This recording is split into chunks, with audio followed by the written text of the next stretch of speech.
Yeah, hello everyone. Very excited to welcome you to today's session. And as always, we are very excited to present you two of our guests today. But before we get started, maybe allow me to give a quick introduction. My name is Dana von der Heide. I'm the founder and chief commercial officer of Parcel Perform. As you can probably hear, I'm German, and you will realize that we have a very international panel today. So we have dialing in guests from the US, but also from Mexico. Before we get started, let me give you a little bit of an outline on what we're focusing on. I guess as we all know, we're now fully submerged in the world of technology with new and innovative solutions appearing every day, often bringing huge advantages for the post and parcel industry as well. Featuring in this session will be some of the most forward-thinking companies within technology, delivery and supply chain who will be speaking about transformation, advancements and future outcomes. So we're really in for an interesting talk about two of our panelists. We will be having the following speakers on our sessions, and you can see some of them already. One of our speakers today will be David Perry. He's the VP of Customer Success at Bring, and he will give us a presentation. But we are also honored to have Larry Klein from the Bring team. He is VP of Sales and Logistics, and Larry will be here to help us to answer any questions that you might have as part of our Q&A. Additionally, very honored to have Carolyn Marin on the panel today. She's the Chief Operating Officer at Rappi.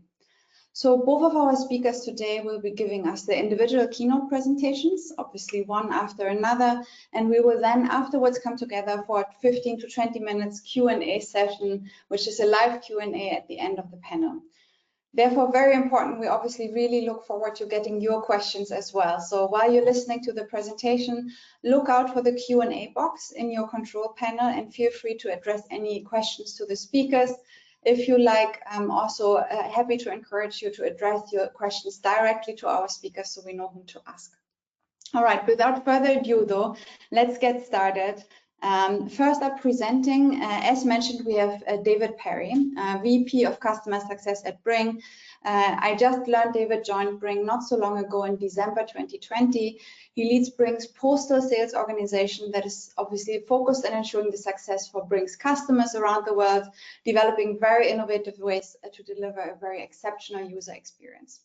Once we hear from David, we of course also have Larry on the call to help us with the Q&A session in the end. But without further ado, let me hand over to David for our first talk. Thanks, David. Floor is yours. Hi, David Perry. I'm Senior Vice President of Customer Engagement and Advocacy here at Bring. We're the people who use last mile technology to help you meet your customer experience and sustainability goals. Over the last 10 years, e-commerce has disrupted the whole retail industry. And as a result of that, we've seen last mile delivery erupt. E-commerce has grown hugely. Consumer expectations have grown with that. No longer is it okay to talk about delivery over days. Now customers expect next day or even same day delivery. And in certain cases, they're looking for hourly deliveries. This is a huge change and is something that all of the industry is getting its hands around.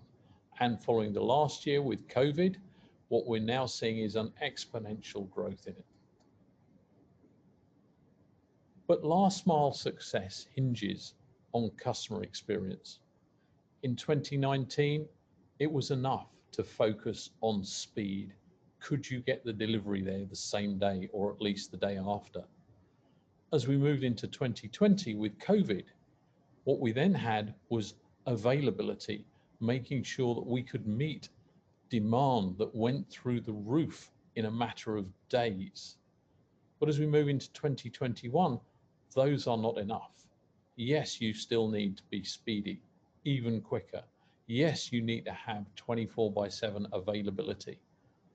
But now you also have to add in choices to your customer and experience to your customer and sustainability, importantly. So customers need to be offered eco-friendly options. They need the option of a delivery, or do they want to pick up from curbside, or do they want to pick up from your store, or from somebody else's store. All of these are options that your customers are demanding. How do brands and providers keep up? There are external drivers, use of 3PLs, white gloves. How do you deal with returns? Carbon emissions, in-house fleets. Do you use couriers? Do you have contactless deliveries? All of these are standard. They're no longer optional. And those challenges mean that every company needs to introduce new channels quickly and monetize them quickly in order to gain customer loyalty. Quality. How do you guarantee the quality of delivery when you do not own the delivery vehicle? How do you ensure that happens? How do you then, following on from that, make sure the customer experience is consistent when you're using many different delivery operators? How do you make sure that your operations are in sync across many partners? Huge challenge. They're not all within your control. And costs. The last mile makes up 28% of total delivery costs. We must work together to bring those costs down. So brands need to scale up and optimize. They need to offer sustainable delivery and fulfillment experiences. Data is key, but visibility into that data and communication of that data is also key. How do you let your customer know that their delivery is on the way and when it will arrive? And talked about the coverage, not only geographically, but time bound. Can you meet the hours of peak demand? And there are going to be more and more models. How are you going to optimize to fulfill all of those delivery models? And there is one overarching challenge as we move into the next 10 years, and that is rising carbon emissions. And not just in an esoteric way. Your customers are demanding that they are given green options. If you look here, 32% increase in carbon emissions due to delivery is not something that is going to be acceptable going forwards 10 years time. And as you can see, economically, it also makes sense. 37% of your customers are happy to pay 10% more for a sustainable product. So what do we actually do to enable all of this? Well, simply put, our mission is to help retailers and logistics suppliers scale up and optimize their customer experiences and their logistics operations. Great mission. How do we do it? First of all, it's about growing the business, monetizing those new channels, maximizing customer value, and ensuring that you retain those customers and build a brand loyalty. Do that through delighting those customers. And a key part of that is feedback. And we enable feedback at the point of delivery through our app. And finally, cost efficiency, flexibility. The cost of delivery, you've got to automate and scale to take advantage of those many partners who can help you with your last mile delivery.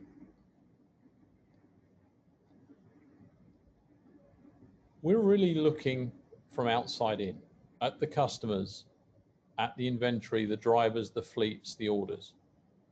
Primarily, we start by looking at the data, but ensuring that the data is brought in from all those fragmented systems and is presented coherently so that the proper decisions can be taken. We're unified, i.e. we bring all those partners together on a single platform that you can manage. We apply the orchestration and artificial intelligence and our knowledge of industry best practices to optimize your resources, to make sure that you've got the most optimal routes for your drivers. It's modular. We make sure that if you only want to move into curbside as a starting point, that's fine. If you only want to do delivery with your own drivers, that's fine. But we can do all of that and bring those together so that you can scale in the right way for your business. And finally, real time. Visibility of real time. Where are your drivers? What loads have they got? What are your customers' feedback immediately after they've had a delivery? No longer waiting and sending something separately that nobody responds to. They have, as part of the app, acceptance and how do you rate this delivery. That feedback enables you to quickly respond to that feedback. So all of this means that you can build your fulfillment experiences to the need of your customers and your business. And as you grow and as you have more customers and as you have more fulfillment options, you're able to know that Bring will support you through all of that journey. And we also connect into your existing systems, your ERP, POS, to ensure that the delivery platform is there underpinning all of your other technology. And then we can connect to all of those other partners, be those external fleets, be it drones. And we're already working with companies who are experimenting in this field and looking at other ways of delivery. So what does it look like? Imagine comes through, you have delivery, pickup and scheduling. And the first thing is, this will be branded with you. So no more, if you think of selling through Amazon, it's all branded Amazon. And Amazon keep all of the data and they have first, it's their ownership of that data. It remains your data, the branding remains yours.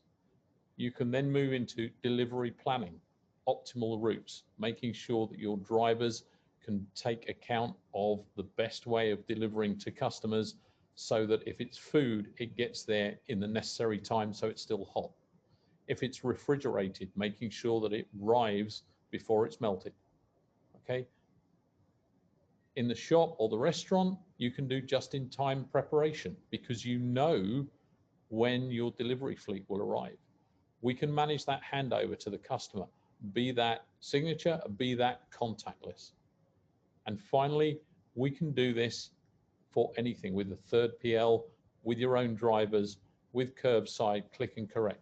So this enables you to build out your business to yours and importantly, your customers' requirements.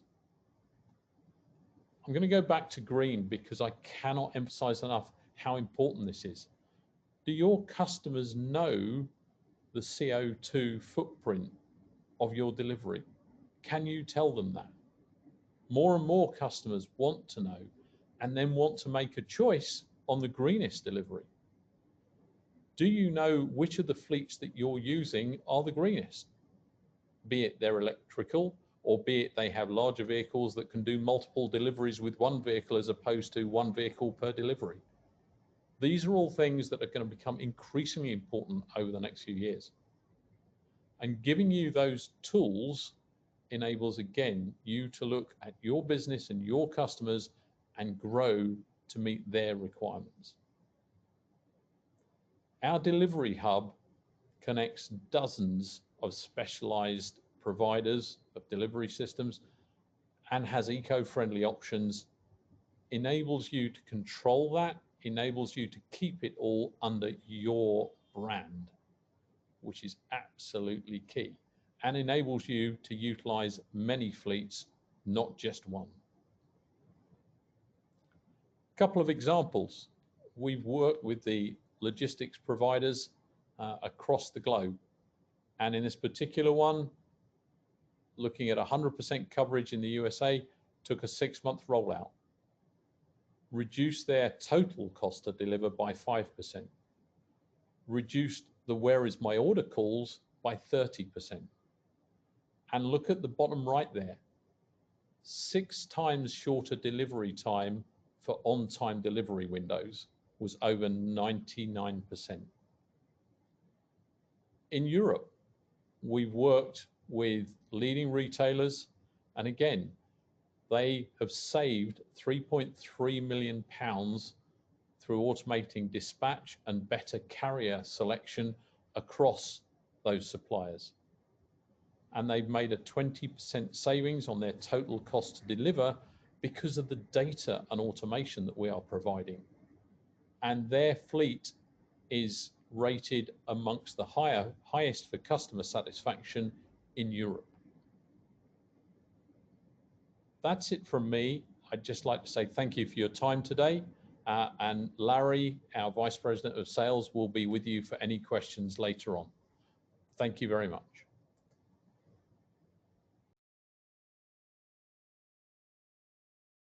Yes, thank you very much, David. And I think quite a few questions that we can all gather already for our Q&A session later with Larry. So once more, don't be shy. Feel free to add your questions in our Q&A control module down below, and we will surely address them later on.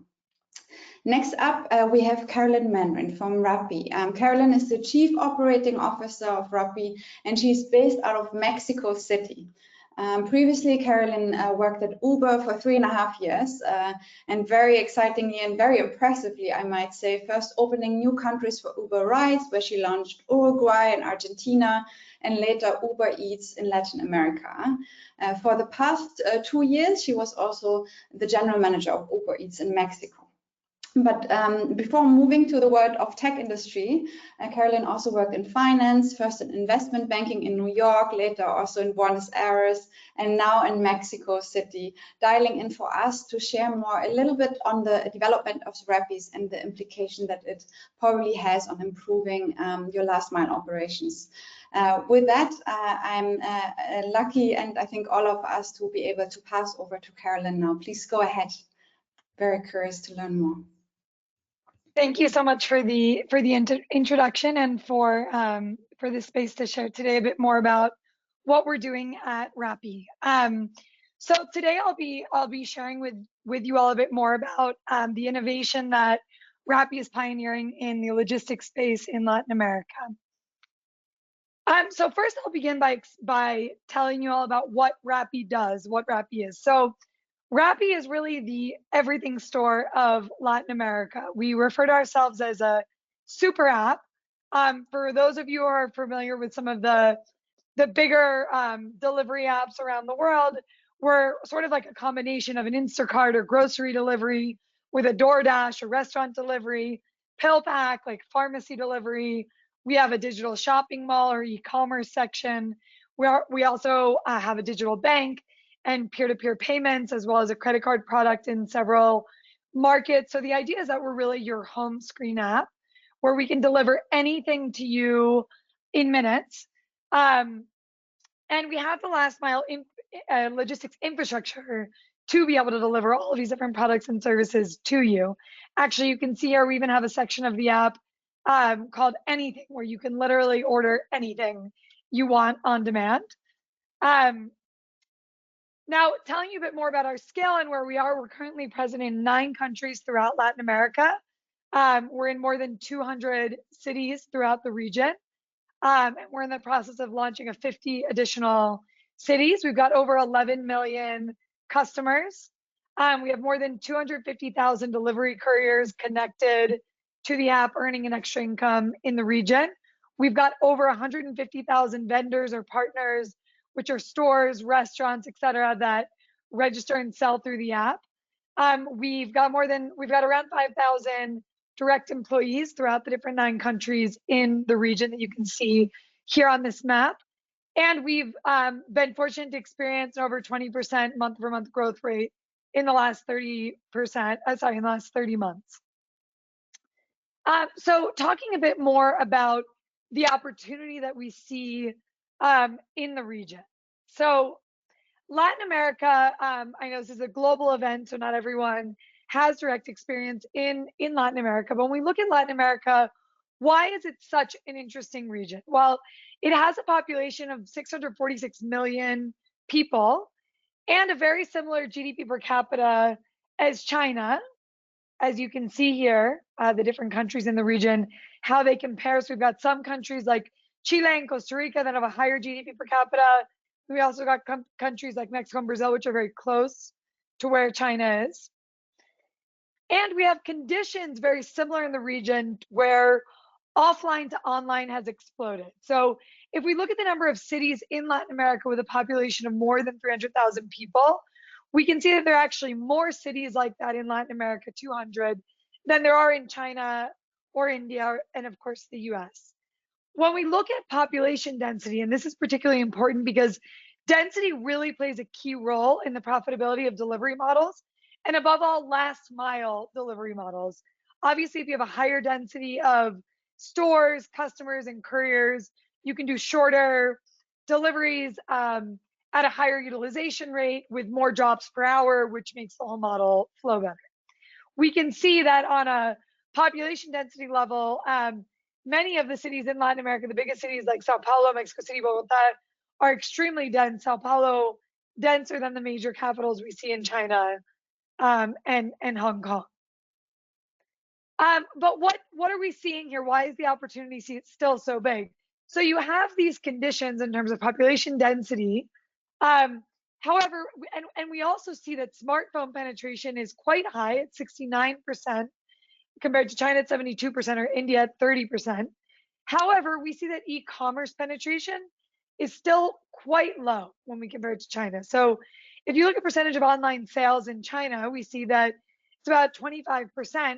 Latin America is only at 6%, but it's actually, it will be the fastest growing retail e-commerce market this year with a 37% growth rate. So all of these conditions create a really ideal market for last mile logistics and for an app like Rappi. So now I'm going to share with you a bit more about our business model and what we're doing at Rappi to capitalize on this opportunity. So Rappi is, as I explained, a multi-vertical logistics platform that enables local commerce in communities and cities throughout Latin America. We've built the last mile logistics infrastructure to deliver anything to you in minutes. And we've also mastered the complexities of the multi-vertical approach with technology and capabilities that enable a network of over 250,000 couriers to handle cash and collect and deliver products, which allows us to literally purchase any product from a store for you. We actually even deliver cash on demand and can offer a variety of different products and services through the app. Why is multi-verticality so important to this business model?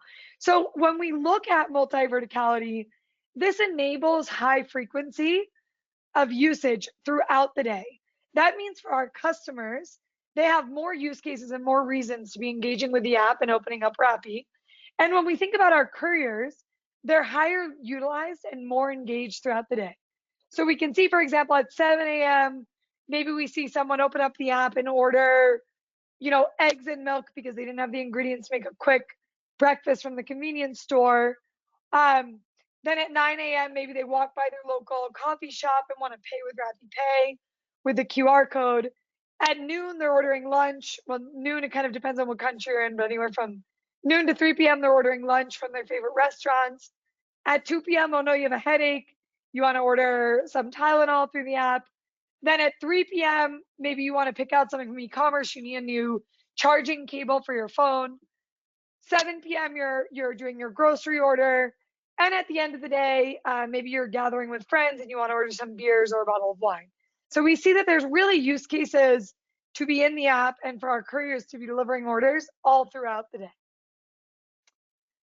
When we think about the Rappi ecosystem and our business model, we really have 4 key stakeholders. So we have the businesses, like I mentioned, we have restaurants, supermarkets, pharmacies, e-commerce stores like Nike. And what is the value prop for these businesses? They're able to reach a much larger group of customers without having to necessarily expand or open new locations. They also can really focus on building their business instead of trying to crack logistics themselves. And they can be fairly targeted around the demographic that they want to reach with their products and services, and or can reach more customers outside of their traditional business hours. Then we, of course, have the customers.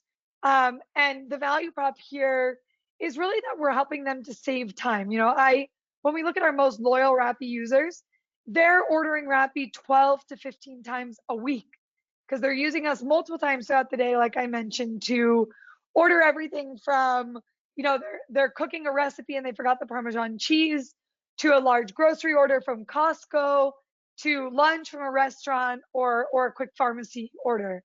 Then we have brands, consumer product brands. We actually have an interesting advertising business where consumer product brands can buy placement in the app.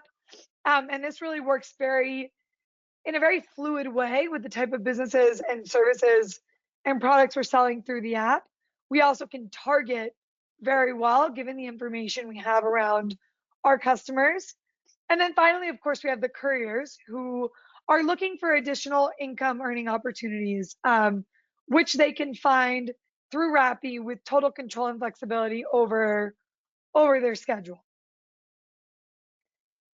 This is touching on sort of the points I just mentioned, but our main focus is really convenience and saving time for the entire ecosystem. So for all of our stakeholders that I just mentioned, the most important value that Rappi brings to their lives is convenience, which translates to more time to do what they love and do what they care about. An example for the customer, more time with their family and less time at the supermarket. For our delivery couriers, more time to earn an extra income, manage their schedule, and maybe continue studying if that's something important to them. For our business partners or stores, more time to focus on growing their business and less on how to worry about delivering their orders on time. In this way, we've really created a flywheel that allows users to remain within the ecosystem, and all of our different verticals really feed off of each other, allowing for cross-selling opportunities. So if we look at a high frequency vertical like restaurants, why is it high frequency? Because people need to eat at least 3 times a day. And we see that our restaurants vertical really helps us to grow our user base. Many of our customers come in through restaurants, and then we cross-sell to them around the opportunity to purchase with groceries or pharmacies, e-commerce. And actually, the way that we develop new products and services or new verticals is by listening to our customers about what they want. So as I mentioned, we have the order anything you want button in the app. We look at what people are ordering, and with that, we can see if it makes sense for us to build a whole new vertical. We also see what else do our customers care about. So for example, this past year, we launched the Rappi Travel vertical where you can book hotels and buy plane tickets through the app. That really came up organically through our customers telling us that this was something that they cared about, and they would love to be able to purchase that through Rappi. So when we think about the past year, what that's looked like for Rappi, obviously it's been a complicated year globally, given the pandemic. But people have also needed access to last mile logistics. And when I say people, I mean customers, couriers, and businesses have needed us more than ever before because of the restrictions that have been in place, and the unemployment that's happened throughout the region, and also the need to stay open. For example, if you're a restaurant and you can't attend customers in person, how can you reach them through last mile delivery? And we've really been able to strengthen our position as the first true super app, as we refer to it, in Latin America. How have we done this, or what has been our focus? One, as I mentioned, delivery of anything in minutes. I think that's really core to our value prop, that we will get you anything you want, and we can do it very quickly given the last mile infrastructure we've been able to build. We've also scaled financial services and payments. As I mentioned, we now have a credit card product in several markets throughout the region. We have peer-to-peer payments. And we're really building this concept of a digital wallet. Once we already have the customers in the app, they trust Rappi, it's natural transition for us to start offering them these financial services and payments. We've also been scaling our Rappi Prime program. So this is a really interesting example of why the multi-verticality makes so much sense when you're thinking about last mile logistics. So Rappi Prime allows free delivery across all of our verticals. You pay a monthly membership fee. And why does this make sense for a customer? Because we're not talking about just free delivery in restaurants. We're talking about free delivery in groceries, e-commerce, pharmacy, anything you want, which makes the value prop really, really attractive. We can also afford to do this because, as I mentioned, we have economies of scale and efficiencies by being able to keep our couriers occupied at a higher utilization rate throughout the day. We've also been focused on scaling new verticals. So we've built in the past year Rappi Mall, which is really a digital shopping mall experience. We've built the capability to be able to, scroll through and look at clothes, which is when you're looking at clothing in an app, it's very different than restaurants. So we've built a native app experience that makes it easier to shop for e-commerce products with a mobile first mindset. We've scaled e-commerce. We've scaled the pets business. So pet food, pet products, pet insurance, all of that you can buy through the app. As I mentioned, we also have scaled the travel business. And with all of this, I'd like to say we're just getting started. We really think the sky is the limit. We want to be the home screen app for customers throughout the region. And to close, I want to talk about the future of logistics at Rappi. So what are we focused on now? We have a very exciting new value prop that we're working on building, as you can see here on the screen, which is 10-minute delivery. So we are bringing 10-minute deliveries of everything from fresh fruit and vegetables to pharmacy products, to alcohol, to cereal, milk, etc. Guaranteed delivery in 10 minutes or less. Why are we doing this? Because we've seen that there is a use case for immediate delivery. So I think we've all learned in the past year that we need to be able to order our groceries, for example, on demand. But we've also all had this situation where you're cooking pasta and you ran out of Parmesan cheese and you're about to serve it and you want the cheese, or you're cooking a recipe and you forgot one key ingredient, or you're making guacamole and you realize your avocados aren't ripe. You're at a friend's house and your baby went to the bathroom and you ran out of diapers. So the value prop here is really to get you a product as soon as you think of it. Why and how are we able to do this? So we know exactly what our customers are buying on a daily basis in each zone. With this, we're able to either work with our partners to make sure that they've stocked those items in the zones, or we're building actually a dark store, as it's referred to, so virtual store model, where we stock the most sold products and get through partners, and we can deliver them to you immediately. We don't have excess inventory because we know what people are going to buy and what they want. We also see that there's a boost in frequency. When you can really get people reliable delivery in 10 minutes or less, it's a game changer for the customer. They order much more frequently throughout the day. Maybe they do 3 10-minute orders in one day. And we actually also see that this business has better margins because this dark store model has a higher contribution margin. We think this is the future of grocery shopping. We think this is the future of last mile logistics, because it really does offer a better experience for the customer and better economics for the retailer. It's convenient with instantaneous satisfaction. The end-to-end control allows for unbeatable service levels and times.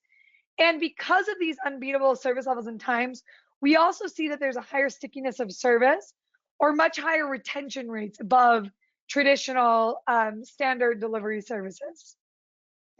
Why is Rappi specifically getting into this space, or why do we think we have natural advantages? We have high frequency of use with our customer base. We have a very large customer base of millions of users throughout the region. And this unique combination of the size of our user base and the frequency allows us to have multiple touch points with the customers and cross-sell and guide them to these 10-minute deliveries. As I mentioned, we also have the data. We're a very data-driven business. We also have the data to build the ideal assortment and location for each zone and dark store.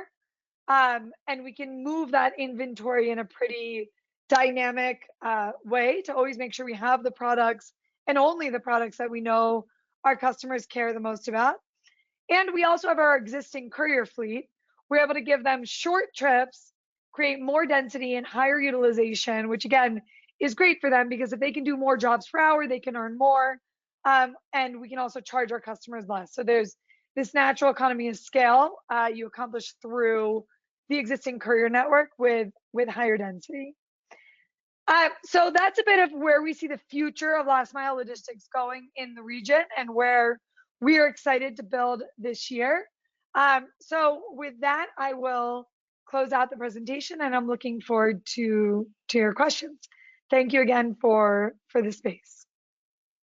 Thank you so much, Caroline. Super, super interesting. I think we all got a flavor of where the future is heading towards. And I think concept that you mentioned, particularly also where I lived in the last few years in Asia with Herma in China, Cainiao, Grab and Gojek are concepts that we've seen really working also in a profitable and scalable manner. But before we go into too many questions, and I'm sure we all have some, I just wanted to encourage our audience once more. Don't be shy. Feel free to ask us any question. I make sure to cover your questions and feature them to our panelists. So if you just have a look at the tool, there's a little Q&A box where you can input your questions. Would be great help if you can tag who the question is for, and I make sure to ask them. All right, while I give you some time to ask these, maybe a few things from my side that I can imagine might be interesting for our participants as well. Ladies first, Caroline, if you don't mind. I think very impressive what you built there. And if I got you right, you said something about 250,000 couriers that you're managing. Is that correct? Yes, we've got a network about 250,000 active couriers that connect to the app on a weekly basis to do deliveries throughout the region. Impressive, impressive, absolutely. So how do you actually do that? How do you source the couriers? You know, is there the war for talent? Are they on bicycles? Are they on motorbikes? Are they on cars? Who owns that? I think everyone is probably curious on how you can build this up and scale this in such a huge manner. Yeah, no, I think it's really interesting when we compare regions. You know, I started my career in the logistics space in the US, and our biggest challenge was how to acquire enough couriers, how much you had to pay them, and was the customer willing to pay what it actually costs to bring those people in. In Latin America, it's very different for a lot of different reasons, but I think one, honestly, income disparity in the region makes it so that there's a huge base of millions of people who need an opportunity to earn an additional income. And so there is a really strong value prop. And there's also a large customer base that's willing to pay. And it's, you know, they have this global traffic index. And if you look at the cities in the world with the highest traffic, it's in Latin America. I mean, you could spend hours literally in sitting in your car waiting to go places. So there's a strong need to get things delivered. Our couriers deliver on bikes, they deliver walking. We have a lot of couriers on motorcycles. And now as we're getting into e-commerce, we actually also have trucks, vans that work with us. Our couriers are all independent contractors, so they get to decide what means of transportation they want to use to deliver with. And we try and match that depending on the vertical, obviously, and the size of the product we're delivering. How do we reach them? You know, it really varies by city, country, and even zone. But we tend to see a lot of students who, you know, are doing this as an additional income earning opportunity. We see a lot of people who have another job, but just on the weekends they want to connect. You know, we sell much more even on Saturdays and Sundays than we do Monday through Friday. So there's definitely opportunity for people who just want to connect one day of the week when we're super busy and they can earn additional income. We reach a lot of them through online advertising and just making sure that you're getting to the right demographic. We also have a very strong referrals program. So, you know, our couriers will refer friends, family members, other people that they know, and we see that that's a particularly attractive model because you end up getting higher intent people into the ecosystem. We also see this. I mean, an amazing statistic I will share with you is there are over 1 million people in Latin America who have earned an additional income at some point in time as a Rappi courier. So we also see this as a transitional platform, right? So those 250,000 couriers we have today, maybe this is something they're doing for a few months, for a year before they transition into something else. They're saving up for something. And we love that. We're completely okay with that because it's a great opportunity for them, and it allows us to also have flexibility in terms of scale. So that's a bit about kind of the demographics and how we reach these people. Very impressive, as mentioned. I think a lot to learn for all the providers out there. Larry, we didn't have the chance to meet you fully. Maybe, if you don't mind, maybe 1 or 2 sentences, give us a little bit of an introduction. Sure. So I'm Larry Klein. I'm a vice president of logistics at Bring. Sorry, I don't have the accent that David had. You guys will just have to suffer through with my monotone. So my background is truly in logistics. I've worked for startups. I've worked for non-asset-based providers. I've worked for asset-based providers. The last probably half of my career has really been in the final mile space, both on the transportation side and now on the technology side with Bring. So that's kind of where my passion lies. And this was a really nice match for me when I joined Bring about 2.5 years ago. So right today, my role is I run sales in North America for our logistics offering, and then I have a lot of kind of dotted line responsibility into our strategy in this space and where we want to go. Awesome. Thank you so much for joining us today, Larry. Sure. Yeah, I think we already heard it from David's presentation. Sustainable delivery is the new norm. That's what he said. Quality, customer experience, and cost optimization. But I think one thing stuck with me in particular, which was data is key. And I am also in the same space. We aggregate logistics data across 700 different carriers. I'd love to get your views, Larry, as well. What do you feel are the most important data elements that you guys are capturing that bring value to your clients? Yeah, there's a number of them. Some are very performance based. So as shippers and logistics companies look to expand their ecosystem and use outside providers, how are they performing? How do they want to measure them? How do they get that data back, and how do they act on that information? So some of it's performance based. Some of it is around things like machine learning. So we do a lot of work in the furniture delivery space, and you have to make, I'll say, furniture, appliances, installation, light assembly, and all of those different operational aspects take time. Right, and there's always estimates of how much time those things are going to take. But what we find with data is you can start to narrow down and really make those estimates very accurate, and they can be impacted by the driver, their helper, the time of day, the geography, the actual SKU they're delivering, and then the skills that the driver has, and then the requirements at delivery. Is this just a drop and go? Is this a room of choice? Is this a light assembly, or is this a full installation? And then within each of those categories, like I said, you make estimates. You say, hey, I think this is going to be a half-hour delivery. But then over time, as you can consume the data from lots of different data points, you start to realize this is actually more of a 25-minute delivery. This is a 22-minute delivery. And while it doesn't seem like a lot, if you're a really large shipper and you start to aggregate all those minutes, now you're unlocking additional capacity it's latent, that you had available to you that you never knew was kind of sitting there because your assumptions were never either confirmed or tightened up. So those are just a couple of places where data has really helped our customers, and being in a platform that can gather it, analyze it, and then act on it has driven a lot of value. Super interesting. So that means that you actually have visibility on the whereabouts of the drivers as well. Does that work for you guys?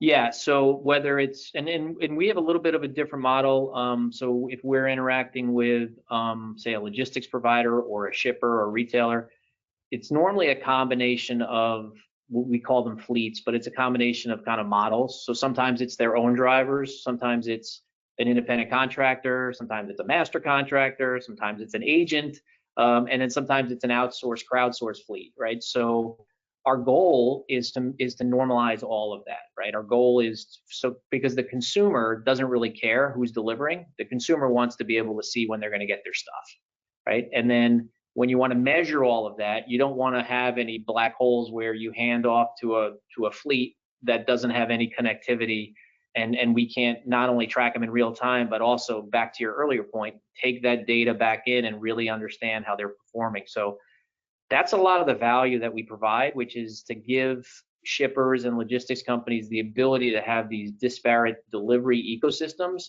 but have kind of one experience and one data platform, and really just one pane of glass for everything they do. No, absolutely. I think extremely powerful, specifically if you try to coordinate so many different players and the data is usually not in one place. So I think, Carolyn, that's basically the benefit that you have, right? These drivers under your wing, knowing where they are. But I think you said one thing earlier that I was quite curious about. Traffic in LATAM is a huge problem, I think we all know. But regardless, you're rolling out 10-minute delivery services. How are you going to pull that off? So the key is really where we position the dark stores or virtual warehouses, right? So the key is that if you don't need to go across a whole city because that's where the e-commerce hub for a certain store is, or because that's where the grocery store location is based, you cut out a lot of that traffic. So if you look at, if we look at where these models are the most advanced, which tends to be in Asia, you can see couriers doing up to 10 drops an hour. Yeah. The reason they're able to do that is because they literally stay in like a 3-block radius. So they're literally just going pick up, drop off, pick up, drop off. And so that's how we're thinking about it. Also very data driven of, okay, I know these customers in this area want these products. If I have enough customers that want those products, I can stock them in that area, and then I don't need to travel very far.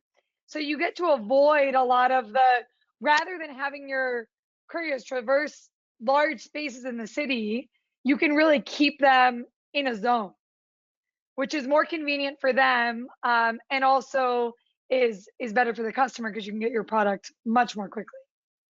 No, absolutely. I think another topic that I would love to quickly touch base on was the notion of sustainable delivery, right? And I think Larry, on your side, I think that's a key driver to kind of get transparency on carbon emission. I think for everyone listening, in your experience, even without your service, what are some hints to look out for sustainable delivery providers, and maybe also which ones are the most sustainable ones that you come across? Yeah, I think it's two things. I think there are things that you can do as an organization to think about sustainability outside of the sustainable providers, right? So things like idle time, things like miles driven per order. There are things that you can do through better routing and better optimization and better capacity utilization where your impact on the environment, you can lessen it yourself, right, in terms of kind of how you run your business. And then I think we're seeing a lot of, and it's really just starting here in the States, in terms of fleets building themselves and marketing themselves as more sustainable. So whether that's electric, whether that's e-bikes, and I think that we're going to just see more and more of this as this becomes a bigger and bigger decision point for retailers and for logistics companies. And where I think it's going to get really interesting is when options are presented to consumers that back to data, like to really understand, everybody talks about how important it is, and it is, but to see how consumers react when there are options presented to them that are more eco-friendly, but maybe that means that they, instead of getting it in 10 minutes, Caroline, maybe they get it, maybe it takes longer, right? And it's always a balance, right? It's the service cost and then the impact on the environment. The more you can aggregate and build density, and make the driver more efficient, the more eco-friendly they are, regardless of the type of vehicle they drive. And so I find it really interesting to see like what's going to happen when all of these options are presented to consumers. where do their hearts and their wallets really lie, and that data will be really critical in terms of decision making going forward. No, I agree. You know, whether they can live with a little bit longer durations or a little bit more cost, I think is going to be very interesting to see. Absolutely. Maybe just one quick follow-up question on this one. Is there anyone you see in the US leading the pack? Any like lighthouse examples of sustainable delivery that we should all have an eye on? You know, that you're putting me on the spot. I was trying to think of fleets that are really none that come to mind right this second. Like there are definitely it's probably, I probably see it more on the manufacturing side, the manufacturing of the actual vehicles themselves, as opposed to an entire fleet or a courier platform that is on all electric vehicles. We are seeing some of our customers and prospects evaluating making changes over to e-vehicles, you know, from you know, their current diesel, but none jumps to mind right now. No, thank you very much, Larry. Still Sure. appreciate it, of course. Carolyn, maybe also to wrap up our Q&A, but I think would be curious to also get your opinion on that. Obviously, I think earlier we heard 12 orders a week. That's a lot of delivery couriers going around. You guys are thinking about a subscription model to make this easier plannable, or where are you heading in terms of sustainability? Is that a topic for you guys? So I think Larry touched on something that's extremely important for us. So I've commented a few times about the importance of density, and being able to make more deliveries happen per hour. You know, the benefit of this is that you can have the same courier carrying many orders at the same time. So rather than me needing 10 couriers to deliver 10 orders, which was the case for a very long time for us, you can imagine the same courier with those 10 orders, planning a route, staying within the same zone. And I think that really saves a lot from a sustainability perspective. So I think that's extremely important to the future of Rappi, both for environmental sustainability perspective and also an economic sustainability perspective. You know, as people use these products and services more, it needs to be cost efficient for them. If not, it becomes a luxury that not everyone can afford. And we really want this to be a product that's available to everyone. So I think one of the key levers is how many orders can a courier carry at the same time. And also, I think Larry touched on a point that's interesting. You know, I talked about 10-minute delivery, but there's also use cases where you don't need the product for 24, 48 hours because you just don't, right? And I think part of our job is to differentiate there and not try and do everything in 10 minutes, because that's not necessary.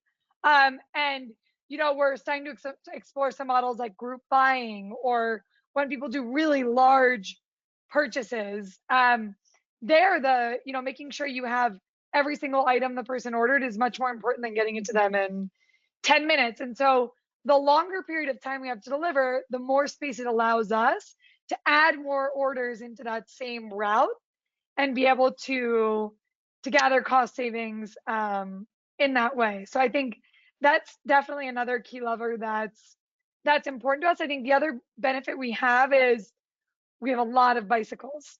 So a lot of our deliveries are done on bicycle, which is obviously a much more sustainable way to deliver. It also is easier to navigate insane traffic on a bicycle than if you're in a car. And so I think that's also very positive. And so for things like restaurant delivery or these really short orders, there's no reason why we can't do it on a bike. So thinking more about how, and by the way, the other benefit of that is more people have access to being a delivery courier because they don't need to invest in buying an expensive motorcycle or a car. And their cost of maintenance is lower as well.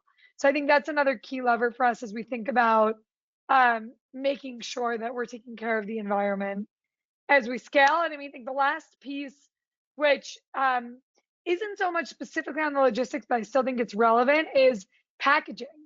So one of the downsides as well of delivery is how much waste we all generate with packaging, right? And so we're working with our partners to help use Rappi's scale to negotiate discounts for more sustainable packaging, biodegradable packaging, things like that. We've also introduced, for example, in our app, when we look at the food delivery side, you have to say if you want silverware and napkins. We're not going to automatically send it to you because that's wasteful if you don't need it, especially in a world where people are working from home. So I think those are a few of the levers we're thinking about as we think about how to take care of the environment and the world as logistics as last mile logistics become more and more important. Absolutely. And I think with that notion, today we really got fantastic insights of what we truly can consider the future of logistics, but not only the future of logistics, I think also the future of shopping. And I think Rappi is really leading the pack, and with the visibility and the focus of sustainability that we get from Bring, I think lots of great learnings for all of our participants today. So first of all, allow me to thank once more our speakers for today. Thanks a lot for sharing and spending the time with us, but also for everyone that dialed in. Really appreciate you joining us. I'm sure you can find our speakers somewhere online on LinkedIn. Feel free to connect and continue our exchange. And with that, I think we want to end our session today, and we wish everyone a wonderful day and hope to see all of you soon again. Thank you very much. Thank you very much.